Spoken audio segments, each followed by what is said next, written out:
Oh, here we go. Finally. Hey, can you hear us, Eric? Oh, that sounds like the volume's not working.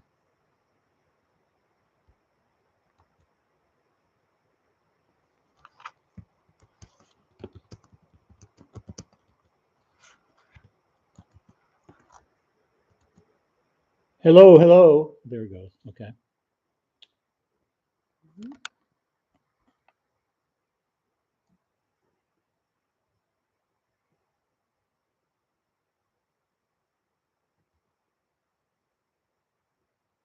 I can see you. Can you hear us? Can you hear us too? Hello, hello. I'm talking. I'm talking.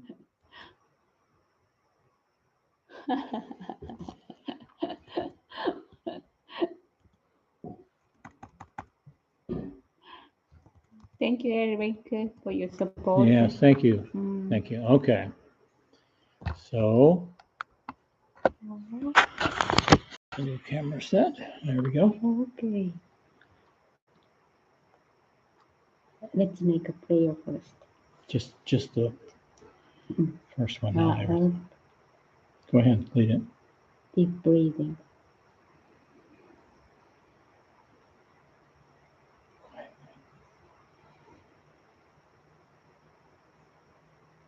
Our Father, who art in heaven, hallowed be thy name. Thy Thy kingdom kingdom come, come, thy thy will will be be done, done on on earth earth as as it it is is in in heaven. heaven. Give us this day our Daily daily bread. bread, and Forgive forgive us us our our trespasses, trespasses, as as we we forgive forgive those those who who trespass trespass against against us. us. Lead Lead us us while while we're we in are in temptation, temptation, and and deliver deliver us us from from the evil. evil. For For thine thine is the the kingdom, kingdom, and and the the power, power, and and the the glory, glory, forever. forever. Amen. Amen. All right. Well, I Hello, think we got everything everyone. working. Hello, everybody. Finally. This is a great job. Thank you. We didn't get to answer all our questions last time, so we're going to pick that back up and try to give some brief answers and move on. This first question is from Bruce, and it's related to Alzheimer's and memory in general.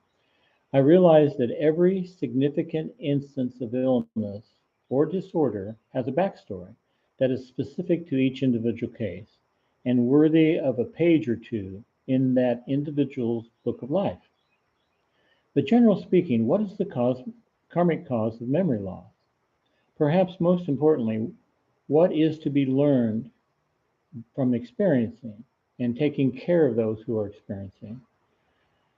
I've seen several such instances recently, individuals suffering memory loss, and yes, their environments feel saturated with forgetfulness inducing elementals. But is this fear of memory loss an elemental that has created this, or is there a type of grace, a cup of laity, as it were, being placed upon them? What qualities should be imbued into positive memory invigorating elementals that would potentially improve the situation, God permitting? I would also appreciate further insights you can give into the forgiving state that we go through in sleep, forgetting state that we go through in sleep, and tips on improving observation, not only related to this, but general observation improvement. Well, it's actually karma is very complicated. Even Daskala said it's so complicated, not you can't always tell exactly what's going on. And to tell, a lot of times these are coming from past life karmas, not only this life karma. So you would have to be able to trace many, many past lives to get through to this. But in general, you really can't make a general statement about it because everybody's got a little bit of thing. In fact, it could be the opposite. For example, let's say somebody overuses their mind. They're always thinking, always thinking. And so now this condition comes where they're forgetting. They're not remembering. They're not doing the mentalization of life. So for these people, it's a lesson to stay in balance, not over mentalize, not over intellectualize things. But on the other side, it could be the very opposite. Like somebody didn't uh, use their mind enough. So now they have this experience and, oh, wow, that mind is really important. I should have developed it more. And there's everything in between those two. And there's other things too. So it's just no way to make a general statement of what's the cause, the thing about memory loss, what's causing it. And yes, you start to have a fear, oh, I'm forgetting, I'm going to get dementia. That is an elemental that will block you from remembering. So that's a good observation. There is a memory loss inducing elementals, as you say. Now, what qualities should be imbued into a positive memory invigorating elementals? Well, there's a lot of things. I mean, just give yourself a little space when your mind goes blank, you hit that bad sector in your brain and you can't think of the next words you're going to say. Don't panic. Don't start fearing. Just take a deep breath and relax and believe it's going to come back to you. And very often it just comes right back to you. Another thing you can do is one of the, our strongest, most important tools as a researcher of truth is visualization. So visualizing improves memory because what do we do in visualization? We pick an object and we stare at it, we close our eyes and try to bring that back in our memory. Well, that's training us to use our memory much more consciously and activate it in a stronger way.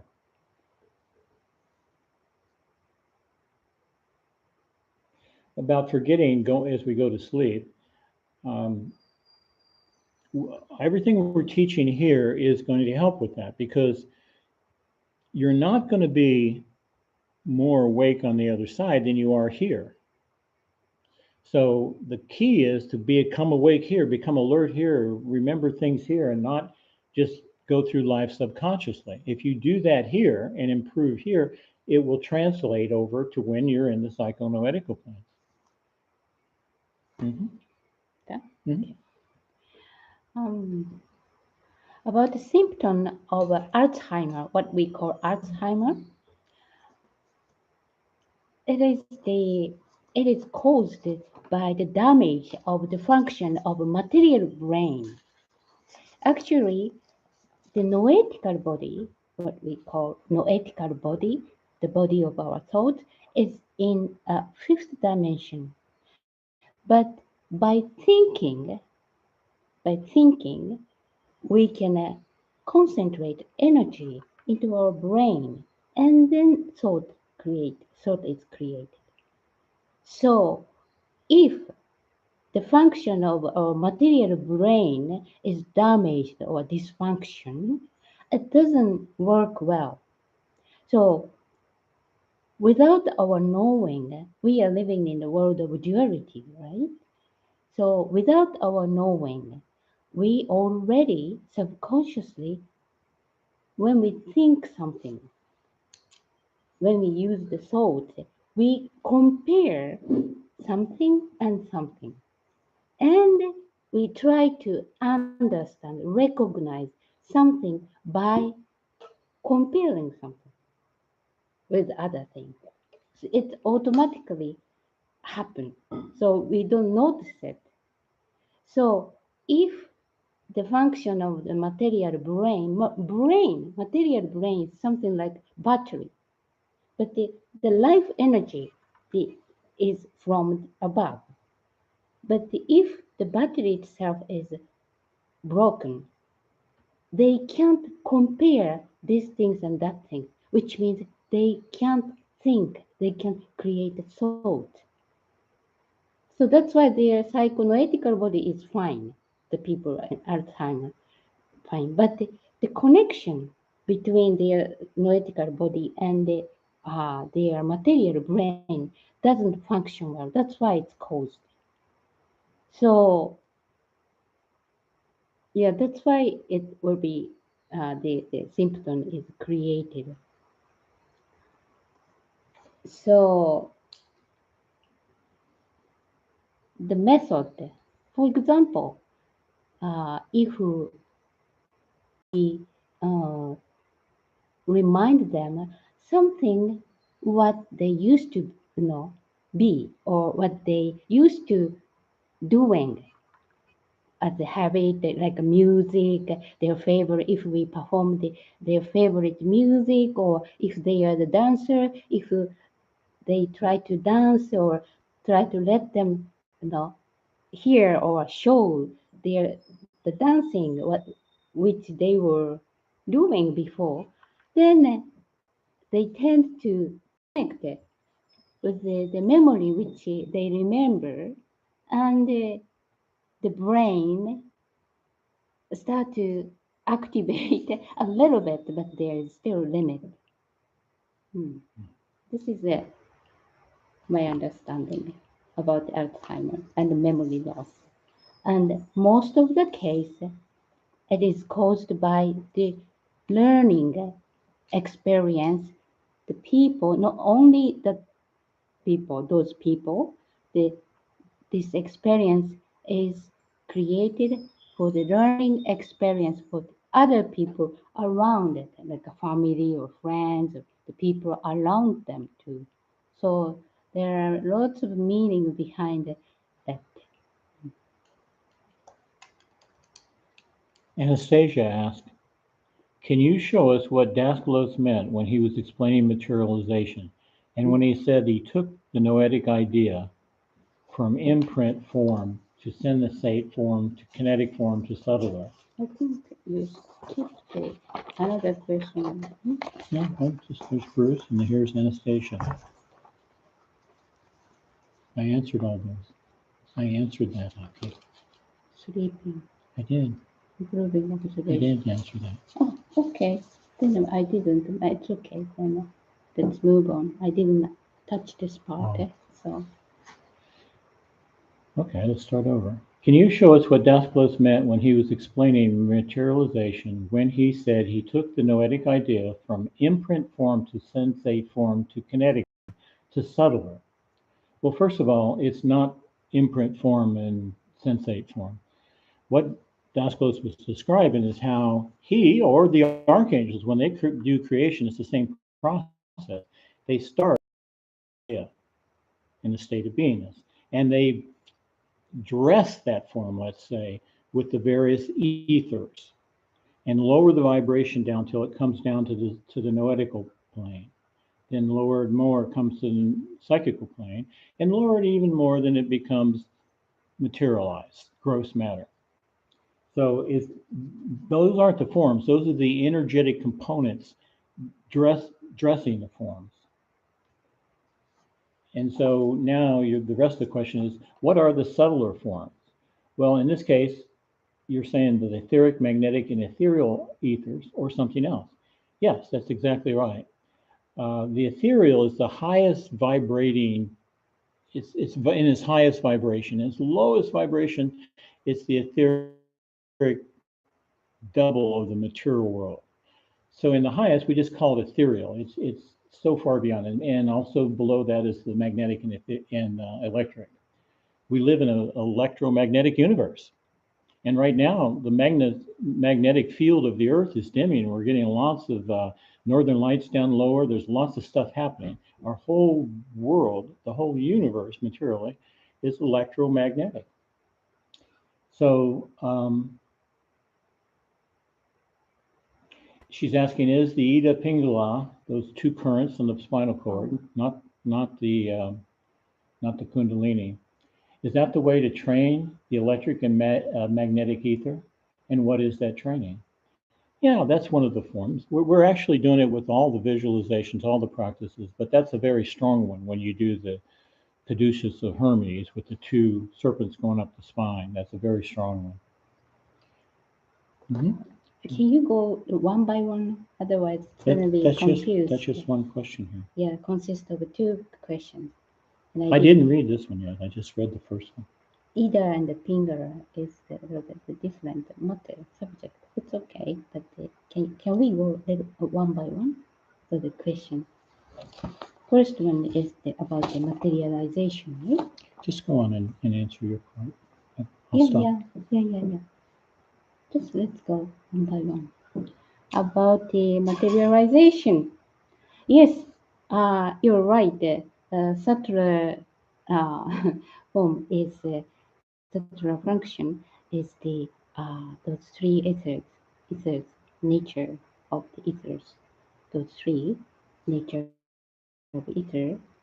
But first of all, teaching says about the materialization, we need permission to make it happen, to decide to make it happen from above, from archangels and masters. Yes, they will decide to make it happen. But on our end, we need to, what we need to do, or what we can do, is with pure intention and heart, and with the proper rhythm of breathing. We visualize the color and change the vibration of the etheric double of our material body. Like this way, we will work on the etheric counterpart of our material body, waiting their permission to make it happen.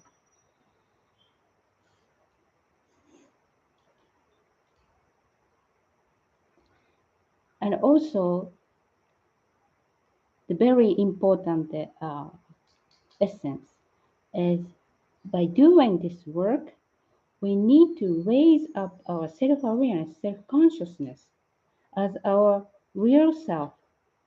Do the work, we do the work as our real self, not as our present day personality. Of course, the exercise, our exercise has to be done by our present day personality self, but we do our best to express our inner self, our real self, doing the work, not only with our present day personality self.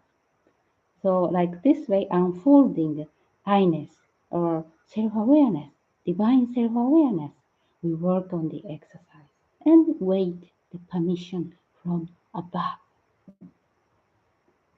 This is my answer about the materialization. And would you like to say more about Ida and the Pingala? No, I answered that. Okay. Do you want to answer something about that? Yes, of course. Okay. Yes. About Ida and the Pingala, what you mentioned, I don't understand the deeper meaning of what you're asking, but either and the pinger is what we call positive and counter positive etheric currency. But the Ida and the Pingala, as we know, is the teaching of Hindu. So the way of our exercise is different. So I don't know how to answer for it, but the positive and the counter positive etheric currency it is called Ida and Pingala in Hindu teaching, but the way of approaching is completely different. This is my answer. Please. Okay. Next question is, um, I wanted to learn how to help move sensate ether. Sensate ether is the one that gives us the feeling of pleasure or pain away from somebody else's body to help alleviate pain. Is that possible? Yes, definitely it's possible.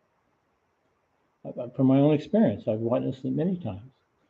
And but you won't be able to do it on somebody else until you learn to do it on yourself. That's my answer. I have the same answer with him. I'm glad that our answer is same. Okay. Sure. Anyway, I have something else to add. Yes. Uh, First of all, before we work on other people's body, we have to master the aesthetic ether, all kind of ether on our body, and taking many years, we will work on and master the at least uh, the three functions of ether: kinetic, aesthetic, and imprinting ether.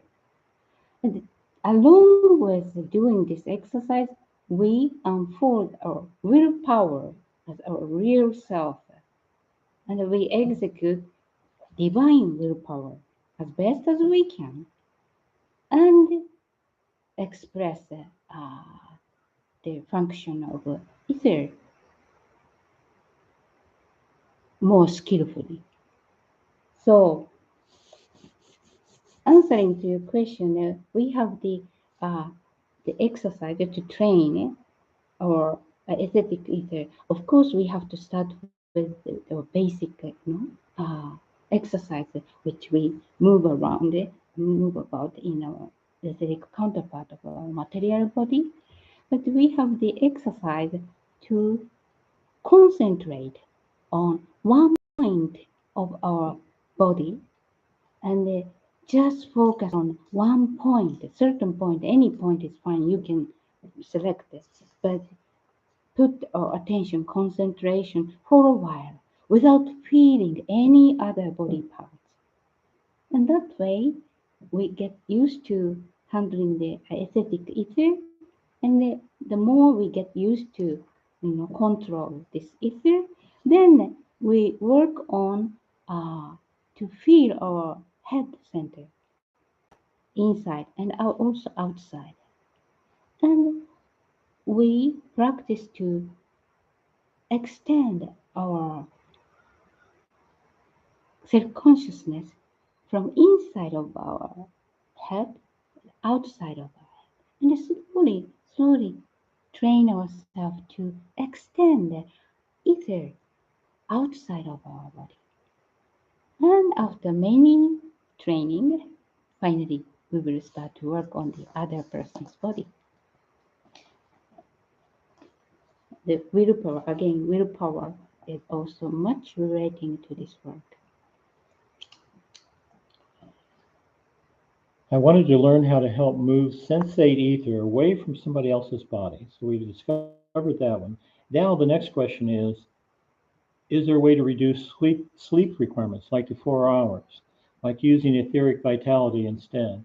How would one approach language learning, say to memorize such words?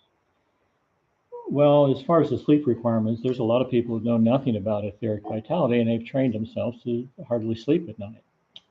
Some people probably even go without sleep,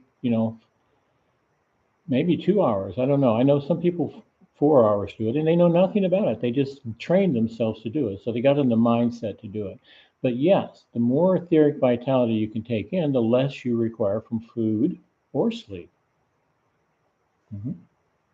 Okay, about uh, your question about sleep requirement. Uh,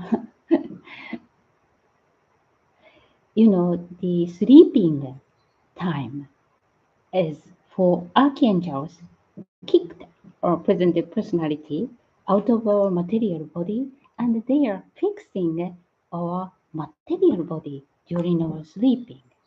So as long as we use mind etheric vitality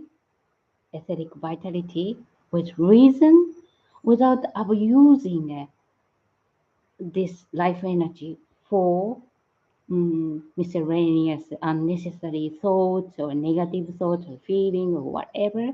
If we don't misuse or uh, this life energy for unnecessary purposes, we can save a lot of life energy.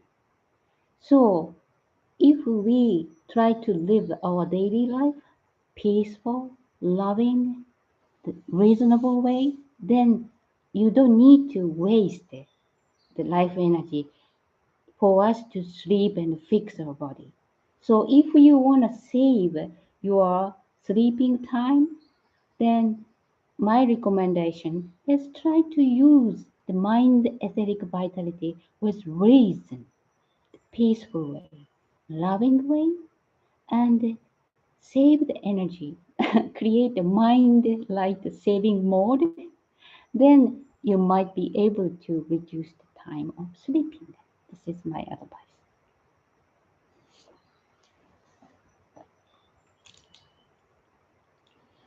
My dance teacher told me to do the same step over and over as if it were the first time to maximize training. Say one was learning the ballet. They were using all the ethers, but using them physically in real time. Is there any way to do each rep as if it was new? Would we like remove the imprint of ether, sensate ether, and then do the exercises again? No, you wouldn't need to do that. You just concentrate and stay in the moment. Whatever you did before was the last rep, but this rep is brand new. This is all that's happening. So you focus simply on that action alone. Okay. Um,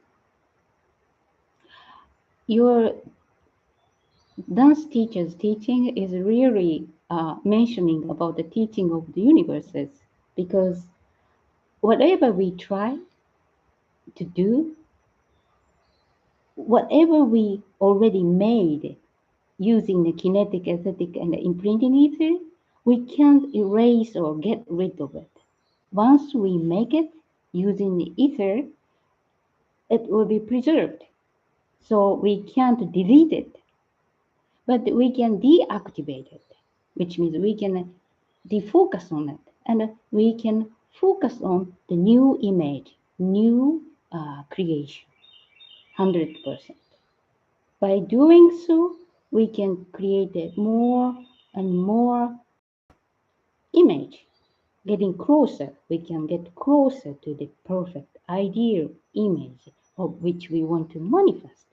This is the teaching of your dance teacher, matching with the teaching of the universes. So once you try, to, once you're given a new chance, just create. You put your 100% focus to create perfect image again and again and again. We have a practice in the book of the esoteric practice to write the image of the lemon, observing it well, and writing the image again and again and again. But we don't care about the picture which we wrote in the past. We just focus each time we focus on create a perfect image by observing it.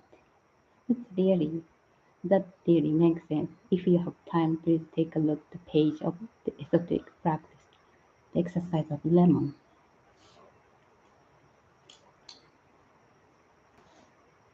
I'm wondering if you're familiar with Franz Barton's work.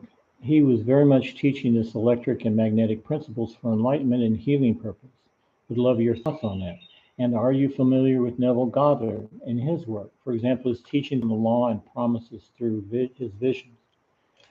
I'm familiar with them, but haven't studied their specific teachings or what they're saying. But you can be sure of one thing. All people, all sincere seekers of truth, researchers, mystics, whatever you want to call them, spiritual aspirants, they're all describing things from their own perspective, but they're describing the same reality. And this is why they don't always line up. Sometimes they line up very close, sometimes they don't. And it's exactly like the voyage of discoveries when the sailors came over during the voyage discovery period, and they came to America. And wow, and they drew maps and they went back to England, and none of the maps matched each other. Yet they were describing the same thing. So they saw one thing, but they each interpreted or saw different aspects of it more importantly and drew different maps. And so these teachers in spirituality are doing the same thing. And the higher up you go, the more those teachings become really the same. Yes, I I don't have much to say about those two people because I don't have enough knowledge about them. So I would like to refrain to make a comment on them. But the uh, life, the first person, the life is electricity. So it works for healing purpose and also enlightenment. Yes, it's much relating to it. After our material body passes away, and should one of our incarnations be stuck, Mario, different. Mario. Mario, So, oh yeah, okay. sorry. Hi, Hi, Mario. Mario. After our material body passes away, and should one of our incarnations be stuck in a shell hell or heaven shell, Is our spirit able to beam down again to create another incarnation simultaneously? Wouldn't it be possible as the spirit is in the eternal now? Um, yeah, there's nothing impossible to the spirit as long as it's under God's laws. But does it happen? Probably not.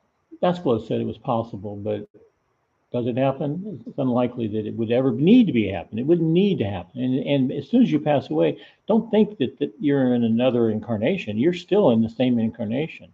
When you live on the psychical planes, you're still called Mario. You're in the same incarnation. And when the psychical body dissolves and you pass as a self-awareness into the noetical body, you're still in the same incarnation. So we can be stuck in a shell hell for a really long time. I think thousands of years, really. I've known some that have definitely been in there for hundreds and hundreds. And Dasclos had many people he tried to help that had been stuck for 150 years or 100 years in their shell hell, but they can't get out. Why? Because they take their thoughts and emotions and desires as the reality and they aren't able to see the reality. That's what creates the shell. So, yeah, it could beam down, but it wouldn't. It's unlikely that it wouldn't happen. See, the whole process is under the divine law. So we have a material body. We live whatever, 80, 90 years. Then we have to leave that body and we move into the psychical body where we can get stuck in a certain shell hell for a long, long time. But eventually there's a draw that pulls the person out. When they're stuck in there so long that they're not making any progress, no hope to advance, then they'll be drawn out into the higher, into the noetical and continue their life there. So it's like it's if you're stuck in a shell house, it's like you're swimming at the edge of the waterfall. You can swim there for a while, but sooner or later you're going over. Sooner or later you're going to leave your shell hell world and eventually go back to the noetic state, at which point the spirit beams down another incarnation. Mm. Okay? Yeah, as Daniel said, as a spirit soul, nothing is impossible, but usually under the divine plan and the divine law, until we reach the self-realization, human beings are individual God when we reach the self-realization. So we have to, we are in the circle of possibility to complete a certain circle as a human being. We are on the journey of the circle. So as long as we are belonging, and not without reaching to the self-realization yet, it's not likely happen because we have to process, and we have to develop in the fourth dimension and the fifth dimension, even after passing on our material world. So, and after, when time comes and in psychoanalytical world, enough learned and prepared well for the next incarnation and go back to the noetic state and start the next incarnation. So answering to your question, it's unlikely happen, even though as the spirit soul, everything is possible, but uh, it's unusual. But once we self-realized, then that will be possible. And furthermore, once we self-realize, we don't get stuck in the fourth and fifth dimension, so it doesn't happen. So I don't know what to say. Okay, that's all. Okay. Next part is the symbol of life, development in the material world and also in the psychical worlds. Yes, but the thing about the psychical world, the material world is a tough place. I mean, it's the fiery furnace, and we have a lot of hard times, and a lot of times we seek to develop. We want to come out of our suffering, so we look to things like the symbol of life teaching or whatever teaching to come out of it. So yeah, we do it. We do that here, and it's a big help to us. But in the psychical planes, do we work? Do we create the symbol of life on our psychical body? What do you think? No, we don't have to, thank God.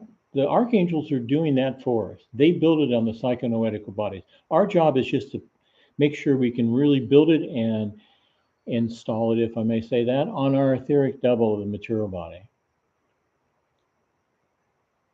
And also in the psychical plane, you don't have the roughage of yin and yang, as we might say. In the psychical world, the main law is attraction and repulsion. So you attract what you like, and what you don't like doesn't show up. And this is a period in time. Our time in the psychoanalytic world is meant for us to calm down, to get centered, to get balanced again, so that we can start our new incarnation fresh. So the psychical world is they used to call it Summerland, because it's much, much easier than the material world. We won't be facing all these hard knocks of life there. Can we develop there? Sure, we can develop, but we have to have a strong interest. If we have a strong interest here to study the teachings and develop, we'll have it there. So we can develop, but we don't have to build the symbol of life on our psychoanalytical body, the archangel. Mm-hmm. Do that. Mm-hmm. Yes. Okay. My answer is yes, it is possible, but it is possible to develop our self-awareness. I mean, unfold more and more self-awareness in the fourth dimension and the fifth dimension. But we can continue this development in the other worlds. But please remember, in this dimension, we do the exercise to find our I-ness, to connect with our I-ness, feel our I-ness. I-ness is the self-awareness as the spirit soul self, the selfhood, as God, here in our bodies. So we practice to feel this I-ness inside of our material body, psychical body, noetical body, even during being in this dimension. So we will continue this I-ness in the fourth dimension, the fifth dimension, even more, even the next lifetime. Please remember the I-ness which we are training to feel will continue forever. So back to your question, in the other dimension, after passing on third dimension, we will continue to develop our unfold, keep unfolding our self-awareness, but in the core of this self-awareness, the I-ness, self-awareness as this divine self, is always in us. So you can start to practice it even in this dimension, continue this practice in the other dimensions and next lifetime forever. I-ness has not changed and will not change. Forever, everlasting self-awareness of our divine self.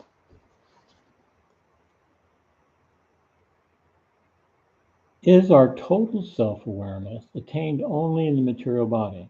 No, you can't attain total self-awareness while still being in the material body. And can we attain it in, say, one of the 14 subplanes of the 2 dimensions? Well, there are no subplanes in the second dimension. Um, I think we have already answered. Maybe. just let me finish that. Okay, sure. Let's see what I was going to say. Yeah, let's be clear about the dimensions. The first dimension is a point, no width, no depth, no nothing. It's just a theoretical point, no movement. It's just theoretical. Second dimension, again, it has width and length, but no height. So the second dimension, again, no movement, but it can represent movement, like a painting on the surface of canvas or an architectural drawing on the surface of a piece of paper. That's 2 dimension. And if you take a painting or a pencil drawing, you can draw like a boat moving on the ocean. So you're representing movement, but it doesn't have movement itself. And there's no planes. These are theoretical dimensions, states, if you will. Now, the third dimension, we all know that, any height, width, breadth, everything. 3 dimension. This is the dimension that has the movement. And so The next dimension is the fourth dimension. That's the psychical world. The next dimension beyond that's the fifth dimension, the noetical world. And then the sixth dimension, the higher noetical world. And then it goes into the seventh, which is the noetic state, which is a little different. So people can attain self-realization while living in mature body. They do. They obviously do, because we have the teachers here to prove it. But on the whole planet, there's maybe one or two every 25 years reaches self-realization. It's very rare right now, but it's going to start accelerating.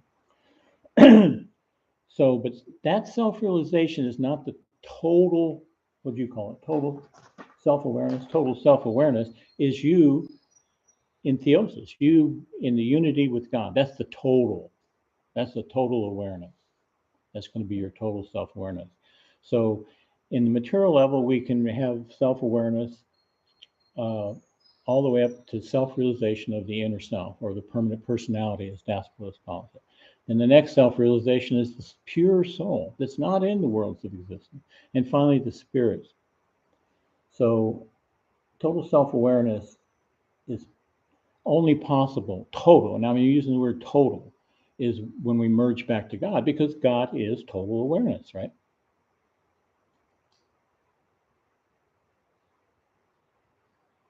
Okay. Okay, then. Mm-hmm. Okay. I have almost the same idea with Daniel, but a slightly different way of understanding about the first dimension. In my understanding, um, whatever exists in this dimension, we need a point, the first point, from unmanifested state to the manifested state.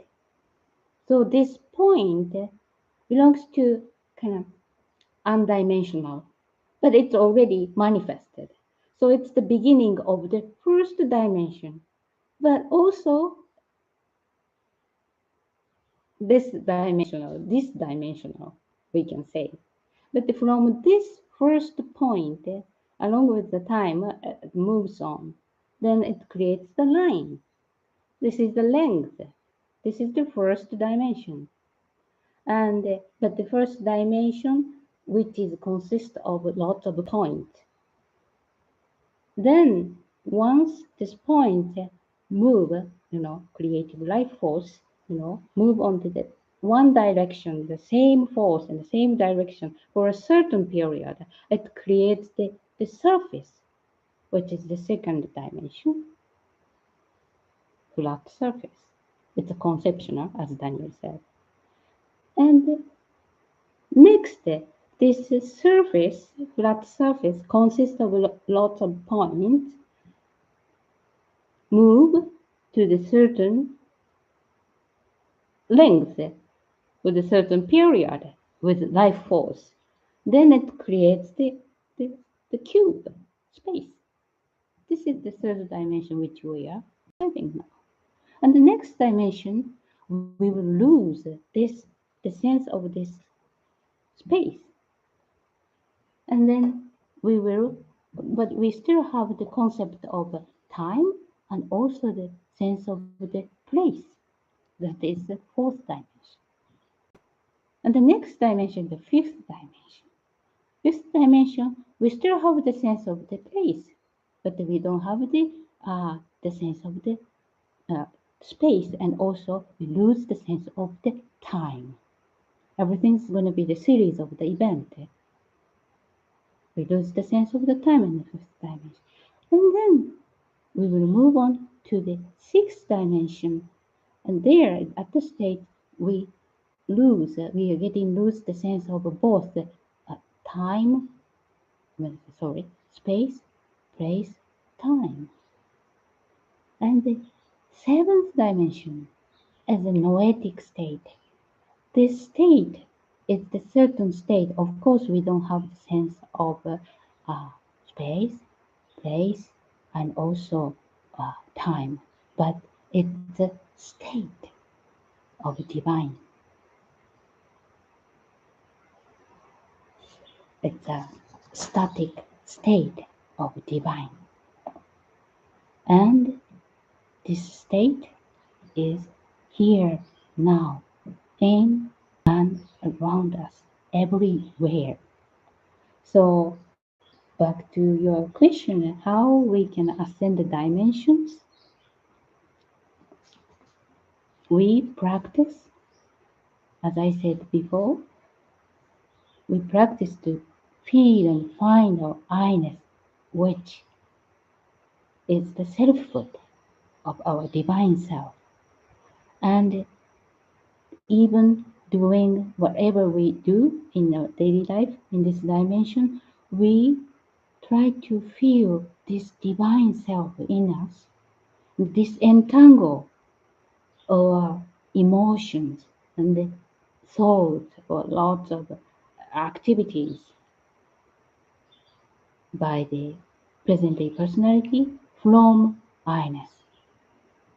Then, once our I-ness unfolds gradually, we can automatically ascend the dimension and know the meaning of the space, place, and time, and uplift our vibration. We can start at even being here now. Our next question is, can you give a quick rundown on how we can do ectoplasmic projection of etheric vitality for healing? I really want to practice it. It's in the book Dasglos's daughter wrote, where she describes it. Um, yeah, I never heard Dasglos use the word exo, but it's simply a projection of etheric vitality. That's what it is. And you're doing it right now. You're doing it all the time. Everybody is. You shake hands with somebody, there's an exchange of this electroplasmic projection. It's ether. There's an exchange. When you look at somebody strongly in the eye, there's an exchange. A word carries it. But specifically in healing, the way we train to do this for healing is there's a whole bunch of exercises, but one of the most basic and most effective is you just take your hands like this and you visualize a ball of etheric vitality in your hand, about the size of a tennis ball. And you just touch your fingers lightly and try to feel the palms of your hand. You'll probably maybe feel them getting warm first or tingling. You're collecting that etheric vitality in there. Now, we want to color it with a color that's going to help the person we want to send it to. If the person's really upset, never send them a red ball. Never. We want to send them a blue ball to calm down, a tranquil ball. We want to send it, and we also want to program that ball with our intent. In this case, if somebody was so emotionally distraught, just send this blue ball and watch it hit their solar plexus and go through their whole body in your visualization. And wish for them peace. Wish for them tranquility, something that calms them down, because it's the intent of the elemental that really drives it. So there's plenty of those. I think you can go to the Esoteric Teachings book, and there's probably one in there. And sometimes we do multiple balls, sometimes we do bigger balls, but practice with the Esoteric Teaching one called I think it's just Balls of Light or something like that. Yes, along with along with practicing the three functions of ether, kinetic, aesthetic, imprinting. Sorry, I have to mention that again and again. And we really work on these three functions of the ether together with unfolding our I-ness to execute our willpower. So we balance unfolding to unfold for self-awareness and use the consciousness skillfully for the right purpose.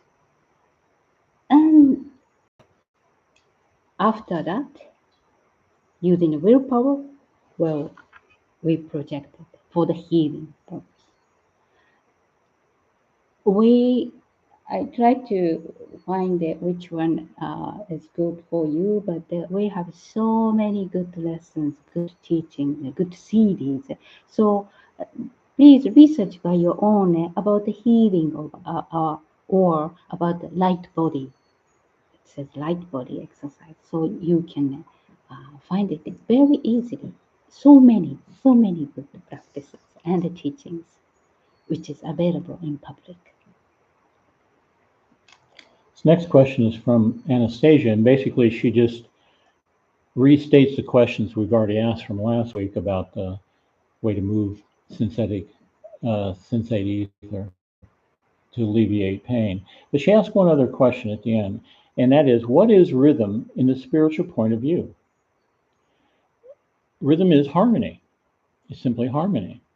Everything, one of the strong, big divine laws is the order of harmony and balance. Everything gets restored to balance. The universe does not like things out of harmony. So when we disturb the harmony of the universal laws by, say, getting angry at somebody, there's a consequence to restore that balance. Everything we do, that's what karma is. It's a consequence to restore balance. When we're talking about negative karma, to restore the balance where we disturb the laws. The positive karma is when we were in harmony with the laws, and that's having a consequence too, a much more pleasurable consequence. So from the spiritual point of view, it's just harmony. Harmony, you've heard of harmony of the spheres or music of the spheres. These are the higher dimensions.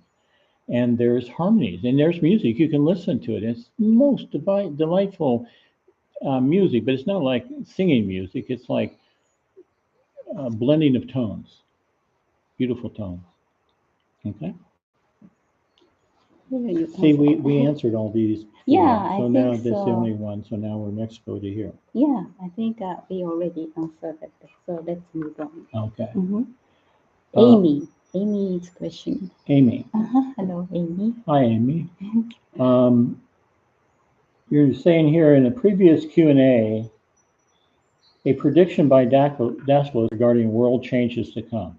If mystics knew X, Y, Z was going to come to pass, how do we reconcile that with free will? The way I heard him explain it was in terms of revelations and stuff, that these were divine, these prophecies were received through divine revelation. So they will come to pass unless man changes their will, and they don't need to have those experiences again. So it's all about free will, but there are some things that are destined. Like you're born, you're destined to live however long and die. That's your destiny. What you do while you're living is all up to you. That's your free will. You could become a great saint or a big criminal.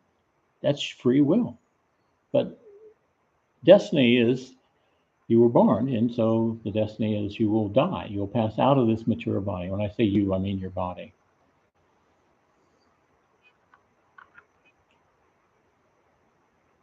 So continuation of that question is, what if a person that was supposed to have a role in the world events raised their consciousness and evolved past that role? Is it just fulfilled by somebody else with similar intention? Absolutely. And you see this with you see those terrorist organizations everybody's trying to knock down. They knock down the leader and the next guy just stands up and takes his place. And now in your case, this is a good thing where the guy, I realize that's the wrong direction. I'm not going to do it. So he doesn't play the role, but somebody else will come in and fill the role because mankind needs these experiences. We need to claim what we really want our earth to look like. There's a lot of people trying to push down on us what our life should look like and debt slavery and all that stuff. But we have to make the choice. We have to make the choice. And then when we make the choice, maybe somebody else will come in and get caught in the debt slavery system. It's a life lesson. It's a scheduled life lesson on earth. And our free will is how we react to these lessons that come our way. Thank you. That's a good comment. Yeah, once it's destined by the divine plan, it's not easy to remove or change completely or stop it. If it's a divine plan, so we have to go through anyway. But for example, back to your question, the person who was engaging with a kind of evil purpose or evil mission redeemed and changed their mind, and they just try to do good, then immediately the vibration of them will be changed, and their destiny will be changed eventually. Not immediately, but if they continuously, you know, move on to the better expression of their present day personality, expressing divine nature more and more. Their vibration as, will be changed immediately, and the result will be changed and as the personal level. So, if it happens, the other people who are vibrating much with that vibration, evil purpose, scheming things, then they will take it over.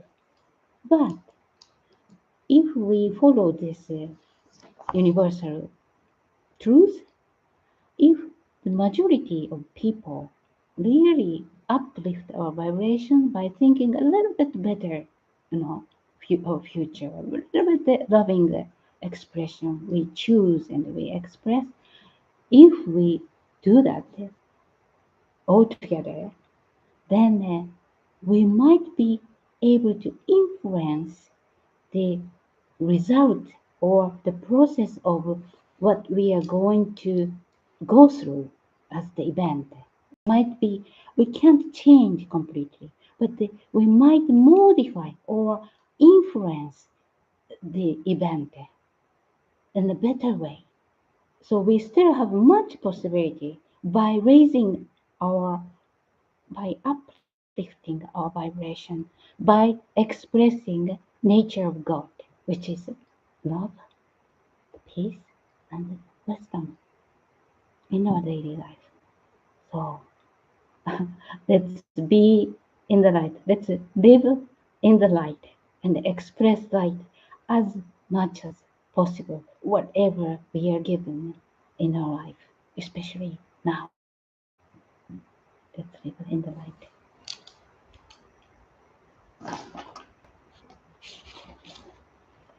Will you please explain the reference to kids' body dysmorphia in a Patreon post? My reflective interpretations was that you were saying it was an incorrect understanding of what their body should be gender-wise. If that were the case, wouldn't it still be a lesson for them in life? Well, first, let me just clarify.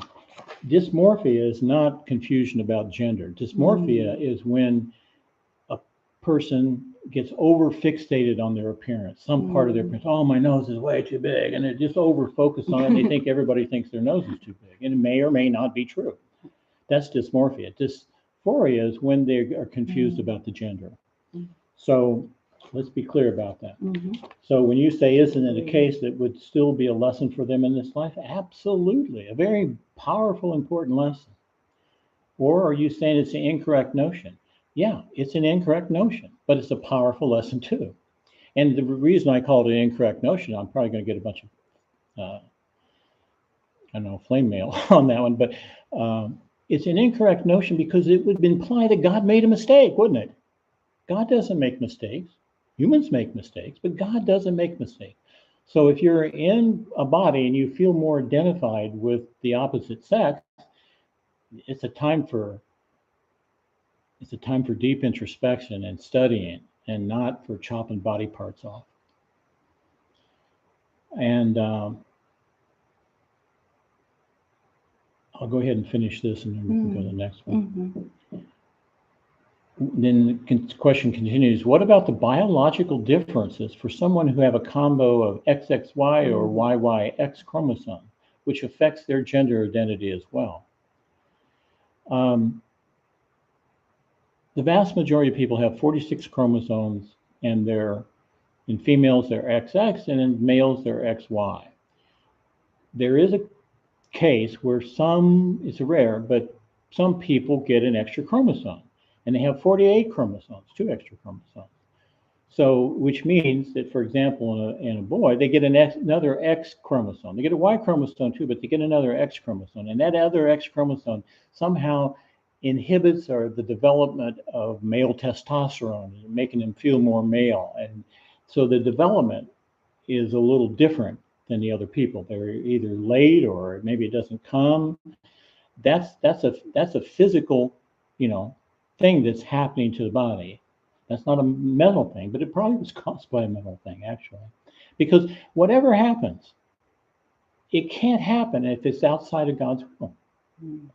So rather than trying to change, and you say, "Oh no, I know better, God. I really should be a woman," because maybe you have been a woman many times, and it's so familiar to you. And the idea of being a male, that's a little unknown to you. You don't know how to do it because you've been a female for the last 5 lifetimes or something. So it doesn't mean it just means it's time to change and develop. Now the reason we're born male and female is to develop different aspects. The male tends to develop the outward going aspect, the female the magnetic, the loving and nurturing thing. But a lot of times males can be very nurturing.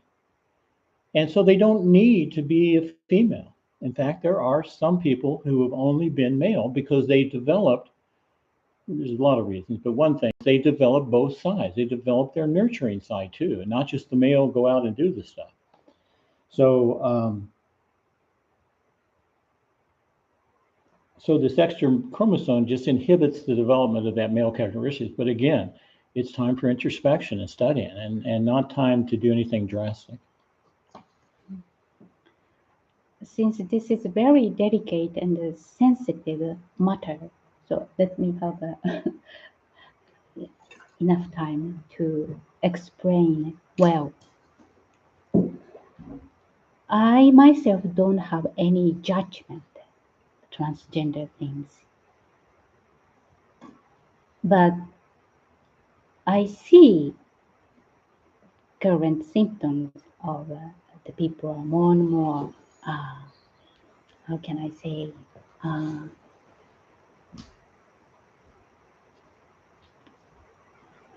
confused by our genders which we are given.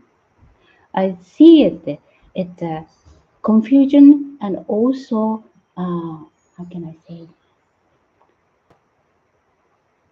lack of education. Please don't misunderstand. We all have free will to express it. And as we learned, before the first incarnation, and as the permanent personality, we have both gender and the permanent atom. And in each incarnation, we are given proper, one either of the gender or the incarnation to learn something. If we are born as a lady, we have something to learn as the female gender. If we are born as the man, we have something to learn, accomplish as the uh, male gender. And originally, we have both gender. That's why archangel doesn't have gender, because it has both. It's divine, so it's not separated. But as a human being and the world of existence, we are given one of the gender. So for me, there's no wonder to miss, the missing part, which is not manifested. And there's a reason, it's reasonable to miss my missing part, which is hidden in us. But in the current education system, no one can teach this universal truth in the school. So we are not, this is what I meant that they are not educated. We are not educated well. We don't know about the truth. So as long as we know, oh, originally we have both gender, and in each incarnation, Logos, Holy Spirit, and archangels are given to us the material bodies according to the old essence of our past lives perfectly. We are given this material body as a female or male. That's why teaching call our material body as the temple of God.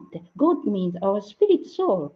Our spirit soul is living in this body. So as Daniel mentioned, so we are given this material body.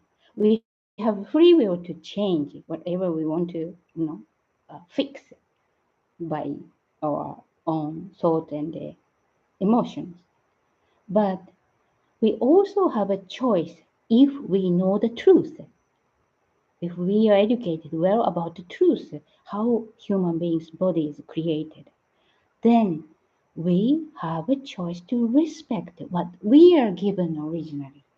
Ah, okay, I have a lady's boy, body, this kind. Okay, and the truth is like this. Then maybe, oh, I should remain. Or if I really want to change into the, my body into the man, I have a free will to do. But as a result, we just change, how can I say?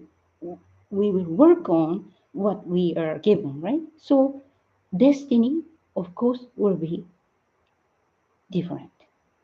But knowing this, if we use our free will, that's our free will.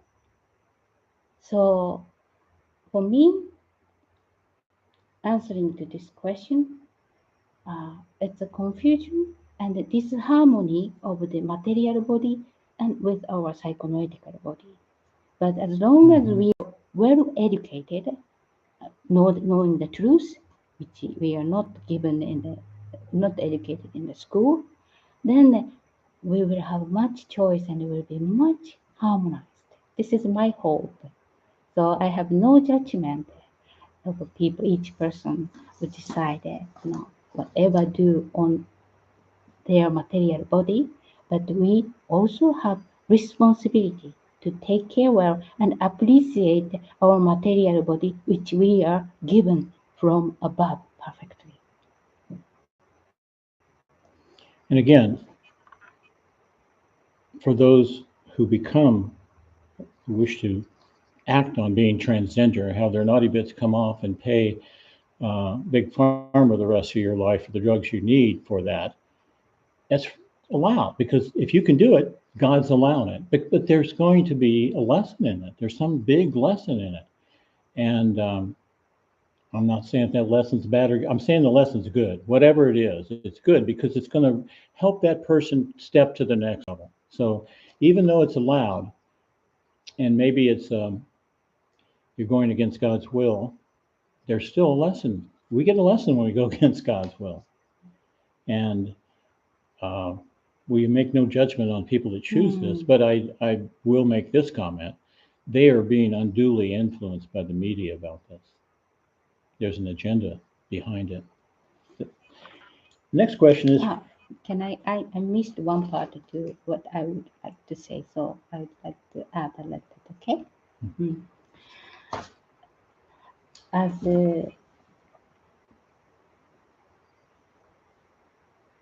Amy, as you said, if it's caused by chromosome level innately at birth, it might be the body is created like that way according to their higher entities plan.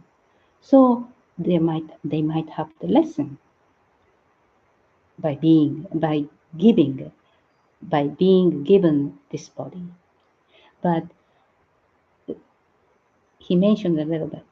If we have been influenced by the media or the food or water, by the hormone things, then we have to be careful, if we are acquired this kind of knowledge or hormone influence to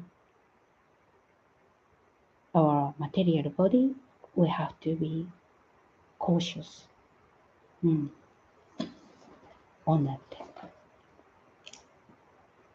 Dan is asking, I contemplate winning the lottery for the sole reason. Did we deal with this before? Dan's question? No. I contemplate winning the lottery for the sole reason of paying the financial debt and medical bills. Should I ask for forgiveness instead of winning the lottery? Then how do I ask? Somebody asked that's kind of That was a Similar? question, but mentioning a lot of it, but this is a different question. That's right. Yes. That's right. That was from Then we will Joseph. answer Hmm. to your question. You know, that's understandable. It's understandable, especially in this day where the medical bills are in debts just are humongous, unnecessarily humongous.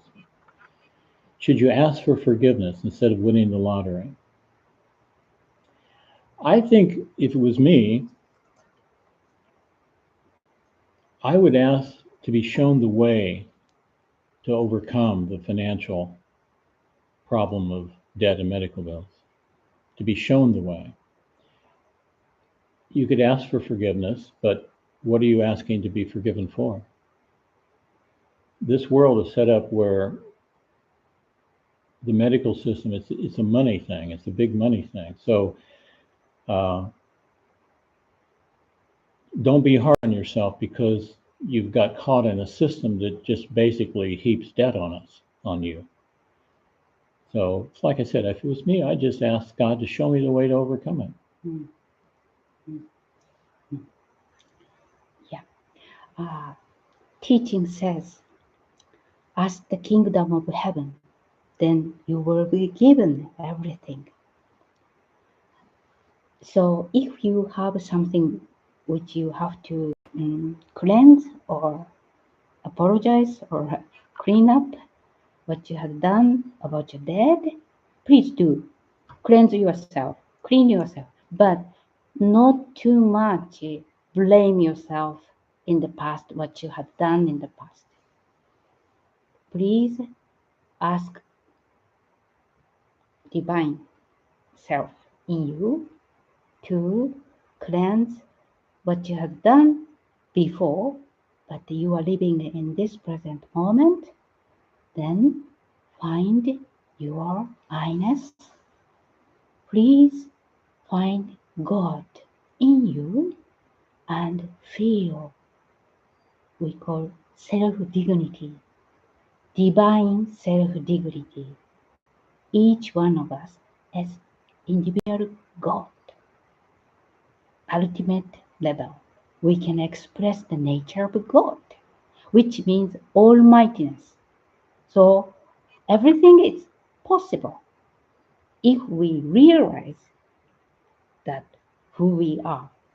So find who we are, what we are. In your case, find who you are, what you are, and raise your own vibration. If you put your time mourning or regretting past fault long time, again and again, that doesn't help you.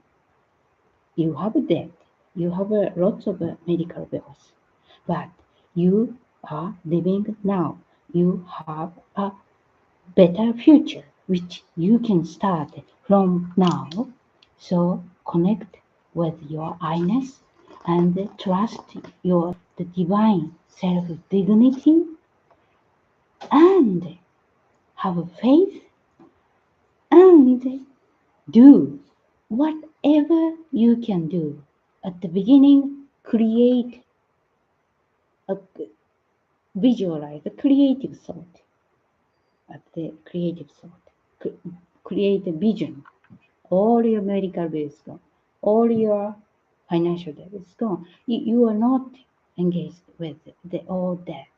You are happy, smiling. You are rich. You are abundant. Create image of it. And start to speak to someone loudly by your words. And next step, please do whatever. Make it possible. Make it happen, that condition which you want to manifest. Please try this method. Trusting, please trust the power of God in you, your real self. This is my advice. Even if we trust our divine self, if we don't do anything, we have to make action. At the beginning, starting from our thought, next words, and next actions, whatever, and be positive. It's getting late, so we'll do one more, and this one's from Wayne. One of the 7 promises is to check whether our thoughts, desires, words, and actions are in harmony with the divine law. But how do we know what the divine law is?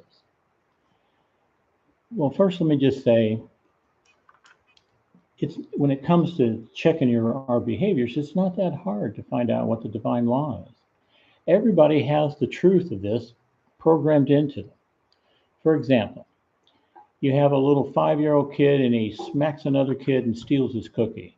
Parent grabs him and says, was that right to do? The kid knows he did wrong. People know most people know when they're doing wrong, but they just choose to do it anyway. So when we're doing our introspection, we're like the little kid, we're looking back, oh, did I say or do the right thing to this person? And you can, inside, you know if you've been mean to someone, unfair with someone, but you also have that voice in the back, that egoism that comes up that tries to hide that and say, no, you were right to do that. Watch out for that one. But just in general, just you can know. Just imagine if it was you. If someone said those 2 things to you, would you think that was okay? Or would you feel that there was something incorrect about that? That was against the law. You know, we're told Christ will never criticize anybody. But how many people are constantly criticizing each other? We know it's not right, but we still fall into the trap. So in this case, I think it's better just to go through the introspection and ask yourself, and you pull that answer out from yourself. You know, in the external world, it's really easy to see too. For example, if you have a great saint and a killer, and they get a cut on their hand, and they both keep it clean, both of them are going to heal. Well, that's revealing the divine law is for us to be whole and healthy, karma permitting. So just try to do it from your own. You really want to do it from yourself because you're pulling this answer out from yourself, which has already been programmed into it. It's in there, so you can find it that way. It's easy to find the divine law. Now, he's asking also, is there anything Daskalos has written that explains the divine laws clearly? There are many, many divine laws, and he's made comments about all of them. Sometimes I'm thinking we should do a show just all on the divine laws, maybe. And he's saying there's much division with different religions on this point. Where can we find clear and reliable source of truth? Well, there's no better truth for me than in the New Testament. Just read Christ's words. It's all in there. You'll see it. But again, we have this inner knowing. We are the soul self. But that's been covered by a personality self that does mistakes and goes wrong and would like to exonify itself and blame everybody else for its problems. You see that in people all the time. But honestly, we are the thing we're seeking. So the truth about the divine laws is in us. Seek it within. My advice is, in our daily life, when we start to calm down our feelings, our thoughts of our present day personality, then immediately we can start to observe the environment. And this observation go deeper. When this observation goes deeper, we can find the divine laws, so many laws which is hidden, and even a small flower. Some flower open up like exactly 5-pointed star shape, or some flower open up like showing a 6-pointed star. And when I sometimes, not all the flowers, not most of the flower, the distance of the petal is almost same distance. So they express like that way perfectly the divine law. And we have as Daniel said, we have many, many, many divine laws. One example is the law of cause and effect, which we call karma. We can observe it. Once we calm down our own, present day personality, emotion, and thought, we can observe what's going on. Oh, okay, okay. Like this way, once we calm down our own present day personality and then stay on the mode of the highness, the observation and receiving the impressions, then we can, how much we will be able to realize how much laws we are surrounded, we are living in the divine law, even in here, in this dimension. So please work on this. And together with that, we research of the truth. We have a symbol of life. We have the symbol. We use the symbol. Symbol is the law of divine law. Divine law manifested as the shape or the symbols. So once we practice and work on the symbols, which means we are learning and trying to understand the meaning of the divine law.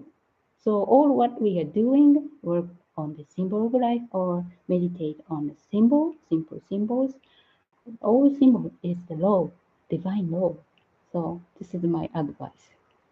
So for example, I've pointed this that each side has the meaning of the divine virtue. So we need to work on it one by one and assemble all together in a balanced way. Okay. Well, Najubulo and Osaka, sorry, we'll answer your questions first on the next time. Really? Yeah, Okay. it's going too late now. So I thank you for all your good questions. Some good Oh, questions in here, and really? Okay, we'll see you next okay. time. See you next time. Thank you. Thank you for many good questions. Bye bye.